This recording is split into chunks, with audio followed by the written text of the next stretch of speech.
What's up, everybody? Tom Pelissero here one more time at Lucas Oil Stadium in Indianapolis. Media access wrapping up down here at the NFL Scouting Combine. I got a chance to watch some of the receivers work out today, and it confirmed it's an interesting group. The top guy, according to what a lot of people are projecting and what scouts are saying, is Cordarrelle Patterson from the University of Tennessee.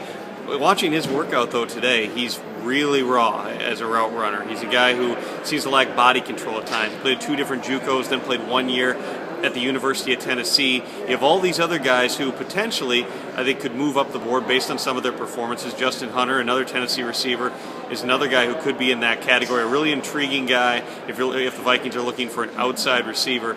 At 6'4", about 190 pounds. He ran the 40-yard dash in 4.44 seconds, had 5 games with a catch of 40 or more yards this season. That's one of many options, but you can look at a variety of different positions and make a case, especially at 3 of them, for that to be the pick at number 23 overall. Let's just run through the positions top to bottom here. Quarterback, they're not drafting a quarterback in round 1. It's not happening. If they do draft a quarterback, that would surprise me. You can't rule it out in the late rounds if there's a guy they like. I think it's far more likely, though, they're going to pursue a veteran backup, somebody who knows his role, somebody who's experienced as a number 2 to be behind Christian Ponder, and they do that on the relative cheap when free agency opens on March 12th. Running back, also be surprised there if they draft anybody. You could at least make the case that you could look for a change of pace type of a back. They still have Toby Gerhart. I think in a perfect world, they'd love to get a good offer for Toby Gerhart. They do like Matt Asiata in that 3rd role, and they really haven't used what you'd consider a traditional scat back or a change of pace back on 3rd downs. They prefer to have somebody to spell Adrian Peterson and somebody who's a little bit better in protection. So that surprised me too. Certainly a receiver position. We talked about it before. You look at the numbers now, little production they've gotten out of the split end position, and you ask anybody, on or off the record, Leslie Frazier and Rick Spielman both talked about it this week. The need for speed on the outside is high. The need to get somebody who can take a top off a defense. They tried Bernard Berrian in that role 2 years ago. It didn't work. They tried Jerome Simpson. That didn't work. Both those guys, though, came relatively cheaply, I think, both in free agency and the draft. That's a position they're really going to hone in on, and they may end up addressing it one way or another through both those avenues. The tight end position, I would say I'd be surprised if they drafted somebody at tight end, but they've drafted one 2 years in a row. They've gotten productivity from Kyle Rudolph and Red Ellison. They do use a lot of 2 tight sets. Part of that's going to have to do with what do they end up doing with John Carlson. Do they really keep him on when the league year begins on March 12th and $1.2 million of his base salary becomes guaranteed? I don't have any reason at this point to think that they're going to move on from him, and frankly, when you've already paid the guy $7.9 million, you might be hoping or praying that maybe he can stay healthy this year and give you some sort of a return on that investment. I wouldn't rule it out. I don't think that it's a high need. I think it's something more. If they do it, it might be on the last day of the draft. On the offensive line, they can still use more depth. A bunch of the backups are free agents after the season. Phil Lodeholt, of course, a free agent at right tackle. I expect that there could be movement on that front as we get closer to March 9th when teams can officially and legally talk with free agents. I think that they're going to ramp up the efforts to try to get Lodeholt locked up. Joe Berger's a free agent. I think for the right price, he'd like to be back. Jeff Schwartz, also a free agent. I don't anticipate Jeff Schwartz being back based on how everything else played out last season. And you still, frankly, have Charlie Johnson, who's to a $500,000 roster bonus on the 5th day of the league year.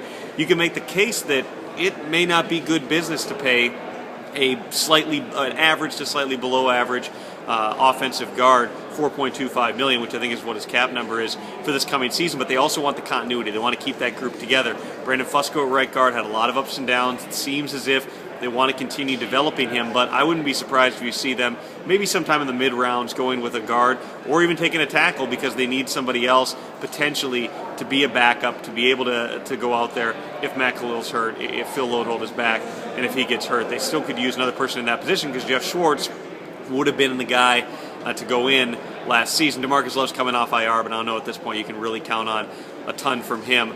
On the defensive line, I think that's one spot where you could look at them doing something at number 23. There are a bunch of guys. It's known as a very deep class, but it's deep at the top end, whereas receiver might be deep more through the middle rounds. You got a lot of guys, a lot of big bodies who could come off in that 1st round. I think if you're looking at the nose tackle position in particular, but also the 3 technique with Kevin Williams getting older, he'll probably be approached about a contract renegotiation. Absolutely.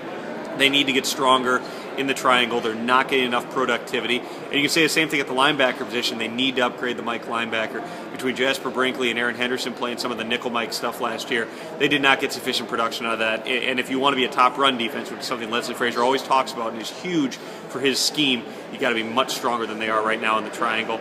The defensive secondary I don't see as being a first-round need, but it all comes down to how does the board fall. If there's one guy who's far above everybody else and he happens to play a position like corner or safety, particularly corner, you can probably make the argument that the Vikings would be interested in that position. Leslie Frazier told me the other day that he absolutely doesn't want Antoine Winfield to be playing 70 snaps a game anymore. He doesn't think that's good for the team. He doesn't think it's good for Antoine and his ability to stay healthy. So assuming that Antoine Winfield is back, he's got a big cap number, $7 million plus as well.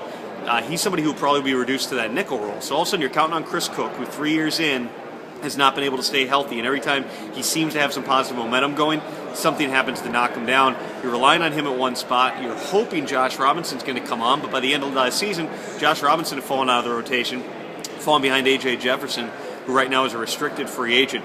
Cornerback absolutely is a spot I would not be surprised to see them address sometime in the first 3 rounds. I think that there's other needs they're going to rank higher than that, and there are a bunch of positions where the guys they want might be available at 23, where I don't think that's the direction they go, but it also would not completely stun me, especially in the modern NFL. Specialists, I don't think they're drafting a punter, but I didn't think they were going to draft a place kicker last year, and look how that worked out. Blair Walsh ended up being a big-time weapon for them. There's so much time left. That's the one thing that I will always stress. As much as you may be told by a variety of different people who are screaming at you on TV or on the radio that this is definitely going to happen, this guy won't fall past this spot, this guy's going to be a lock. There are no locks. You know why? Because NFL teams are all going back after the scouting combine here and restarting the entire process and going through their board again. Coaches, in the Vikings case, haven't really even watched tape on these guys yet. This is their first exposure to them, and guys like Frazier will maybe pick out a few guys that they see down here they really want to start on. They'll go right back, watch tape of those guys. Nobody knows what exactly is going to happen in the draft at this point, in this draft, based on the fact that you don't have any quarterbacks, running backs, or receivers who are definite top 5, top 10 lock type of guys. There's even more uncertainty than usual. I'm headed back to Minneapolis. Full Vikings coverage, as always, at 1500ESPN.com. We'll see you.